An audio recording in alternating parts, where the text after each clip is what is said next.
Hello friends, welcome to your educational channel Sav Shiksha. Today we will discuss previous year's questions of evaluation of science pedagogy.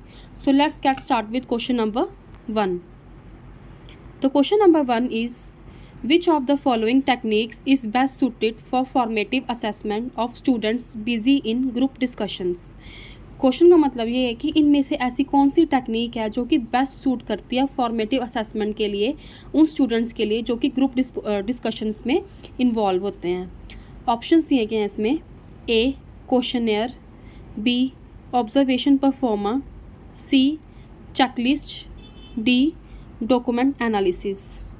तो जो technique जो वो best suited होती है formative assessment के लिए उन स्टूडेंट्स के लिए ग्रुप डिस्कशन में जो बिजी होते हैं वो कौन सी टेक्निक आएगी? क्वेश्चनेयर, जिसको जो है हम डिबेट क्विज भी बोलते हैं। इसमें क्या होता है, इसमें जो है टीचर्स जो है यूज़ करते हैं क्वेश्चनेयर इंस्टूडेंट्स के इंटरेस्ट को देख के, इन्वॉल्वमेंट को एंड पार्टिसिपेशन को इंक्रीज़ करने के लिए ट्यूटोरियल या सेमिनार सेशंस में इंक्रीमेंट करते हैं। क्या आ जाएगा इसका answer? Questionnaire. Now next question is question number 2. Which of the following is a disadvantage of self assessment by the student? Question का मतलब क्या है, इसमें बोला गया है कि इनमें से जो है कौन सी डिसएडवांटेज है सेल्फ असेसमेंट के लिए बाय द स्टूडेंट। ऑप्शंस दिए गए हैं इसमें, A it helps the student assess their own work on the basis of set criteria, no because ये जो है स्टूडेंट, ये जो सेल्फ असेसमेंट जो है ये जो है स्टूडेंट को असेस करती है खुद का वर्क करने के लिए, अब जो भी क्राइटेरिया जो है करिकुलम ने सेट किया होता है, तो ये जो है स्टूडेंट की हेल्प करती है। उसके बाद बोला गया option B it develops judgemental skills in student. Yes, ये जो है एक डिसएडवांटेज है सेल्फ असेसमेंट की, बिकॉज इससे जो है बच्चे सेल्फ असेसमेंट के द्वारा जो है जजमेंटल स्किल्स करना शुरू कर देते हैं, मतलब कि एक दूसरे को जज करना शुरू कर देते हैं। Option C is it encourage the students to be more responsible and objective, no ये जो है एनकरेज करता है स्टूडेंट्स को जो रिस्पॉन्सिबल बनने के लिए एंड ऑब्जेक्टिव बनने के लिए about their concepts and curriculum. Now option D is it requires the teacher to brief the criteria to every student properly and they need continuous guidance for self assessment. इसमें क्या होता है, इसमें जो है टीचर्स जो है वो स्टूडेंट्स के लिए क्राइटेरिया सेट करते हैं प्रॉपरली, जो कि जिससे जो है बच्चों को कॉन्टिन्यूस गाइडेंस मिलती रहती है अपनी सेल्फ असेसमेंट के लिए। तो जो डिसएडवांटेज ये जो गाइज ये जो थी तीनों, ये जो है असेसमेंट डिसएडवांटेजेस हैं सेल्फ असेसमेंट की, जिससे जो है स्टूडेंट जो है अपनी लाइफ में इंक्रीमेंट करता है। और जो डिसएडवांटेज आ गई गाइज वो क्या आ जाएगी? It develops judgemental skills in students. Now next question is question number 3. Peer assessment is an important part of education as it helps to. Question का मतलब ये है कि पीयर असेसमेंट जो एक इम्पॉर्टेंट पार्ट है एजुकेशन का, जैसे ये हेल्प करता है। तो ऑप्शंस दिए गए हैं इसमें, A develop a cooperative atmosphere in which all the students take care of one another so that nobody gets less marks, B encourage students involvement in the assessment process and develop judgment skill among them, C reduce the load of the teacher, D give power to students to control weak students of the class. तो सबसे पहले guys हम peer assessment के बारे में discuss करेंगे कि peer assessment होता क्या है। ये जो है एक सेट है एक्टिविटीज़ का जिसमें जो इंडिविजुअल्स जजमेंट बनाते हैं अबाउट वर्क ऑफ अदर्स। ये जो है प्रोवाइड करता है एक स्ट्रक्चर लर्निंग प्रोसेस स्टूडेंट्स के लिए एंड प्रोवाइड करता है फीडबैक सबको उनके वर्क के लिए।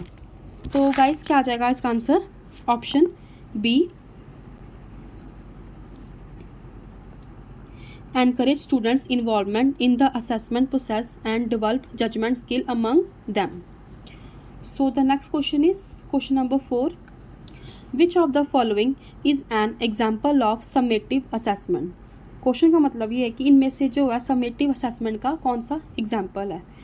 ऑप्शंस दिए गए हैं इसमें, A revision questions at the end of the lesson, B introductory questions at the beginning of the lesson, C questions asked while teaching a lesson, D classroom observation during the teaching learning process. तो जो summative assessment का example है वो क्या आ जाएगा, revision questions at the end of the lesson.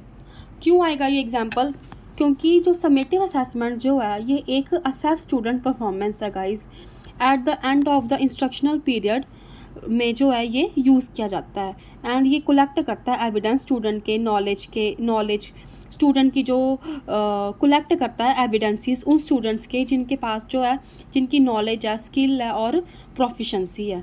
तो क्या आ जाएगा इसका answer, option A, revision questions at the end of the lessons.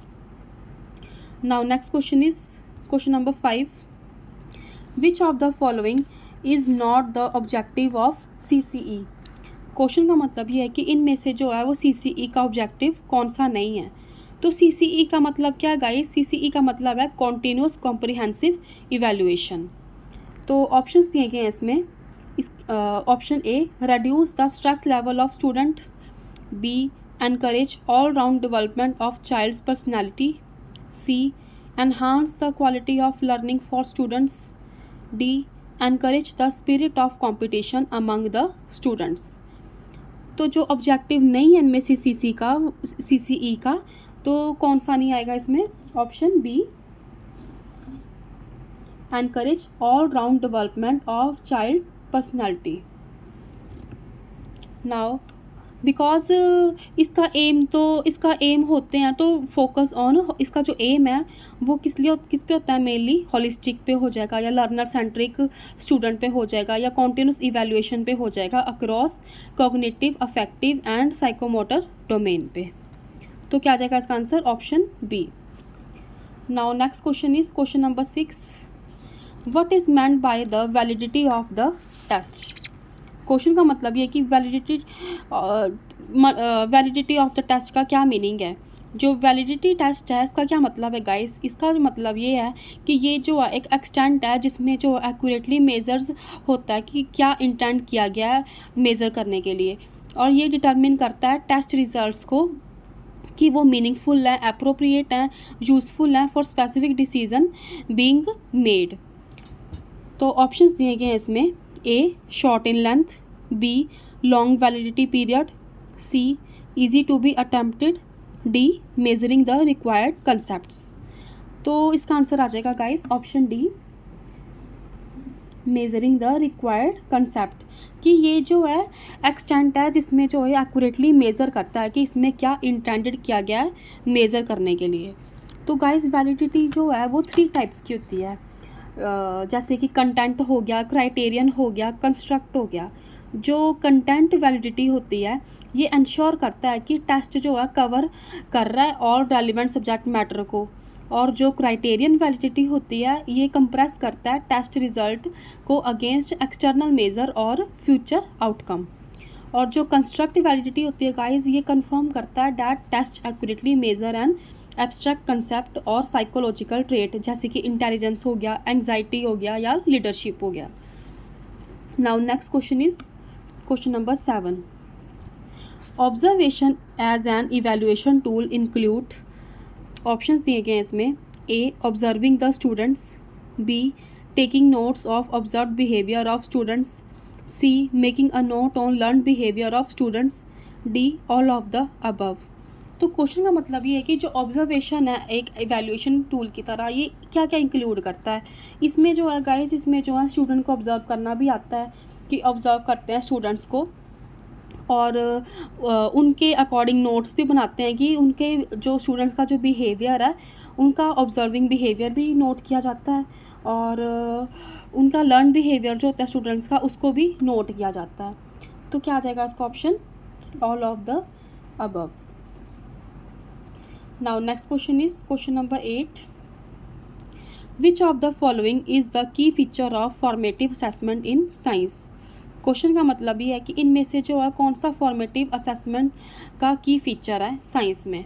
तो गाइस फॉर्मेटिव असेसमेंट क्या होता है, फॉर्मेटिव असेसमेंट जो है इसका मतलब है कि ये जो है एक ongoing and continuous evaluation process है, और ये जो है मल्टीपल टाइम्स होता है throughout a lesson, unit और course rather than only at the and.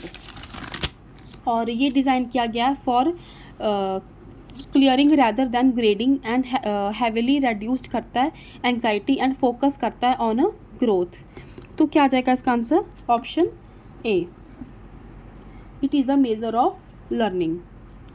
Now next question is question number 9. A teacher plans to teach components of food in class 6th. Which of the following can be used as an essential question?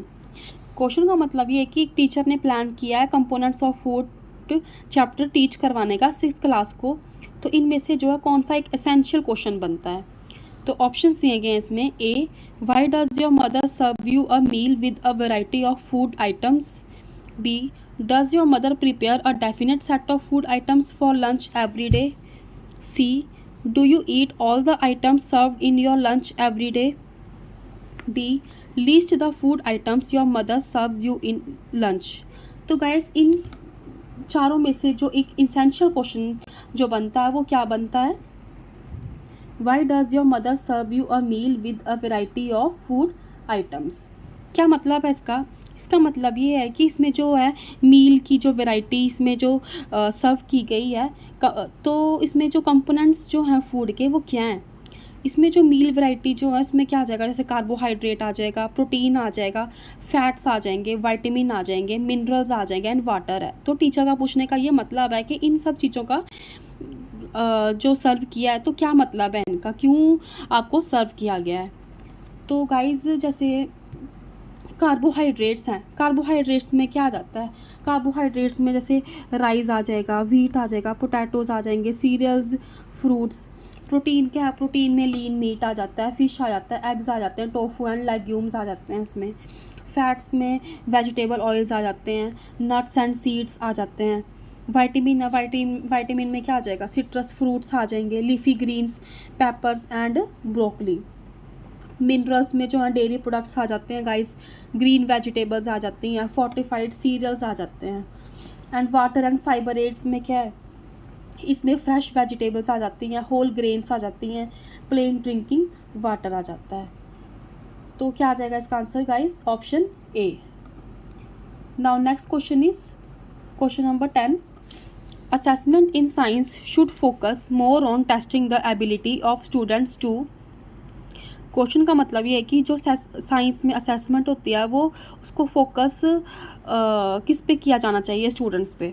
तो options दिए गए हैं इसमें. A, answer open ended question. B, by sufficiently equipped for higher learning. C, state the facts and principle of science correctly. D, apply the understanding of concepts to unfamiliar situations in everyday life. तो इसका answer आ जाएगा option D. Apply the understanding of concepts to unfamiliar situations in everyday life. Now next question is question number 11. Summative assessment in science should mainly focus on. Question का मतलब ये है कि summative assessment जो है science में उसका mainly focus किस पे होना चाहिए? ऑप्शंस दिए गए हैं इसमें. A, assessing observation skill. B, diagnosing the areas of learning difficulties of students. C, testing of mainly the practical skill. D, testing important theoretical concepts. तो इसका आंसर आ जाएगा guys option B, diagnosing the areas of learning difficulties of student. Because जो summative assessment जो है guys ये जो है असेस स्टूडेंट परफॉर्मेंस है और ये जो है एक इंस्ट्रक्शनल पीरियड के एट द एंड पे यूज़ किया जाता है और इसमें जो है कलेक्ट करते हैं एविडेंस स्टूडेंट के नॉलेज का, स्किल का और प्रोफिशेंसी का. तो क्या आ जाएगा इसका answer? Option B. So the next question is question number 12. Which one among the following questions would be an open ended question. इनमें से जो है कौन सा क्वेश्चन बन रहा है जो एक ओपन एंडेड क्वेश्चन की तरह बन गया है जिसमें ना क्वेश्चन है ना आंसर है? तो ऑप्शन दिए गए इसमें. A, explain why we always see the same side of the moon. Option B, why does the moon changes its shape daily. C, suppose the moon emits light of its own would still have phases. D, meteors are not visible during the day time, explain the reason. तो इसमें जो open ended question है guys, ये क्या है? Option सी।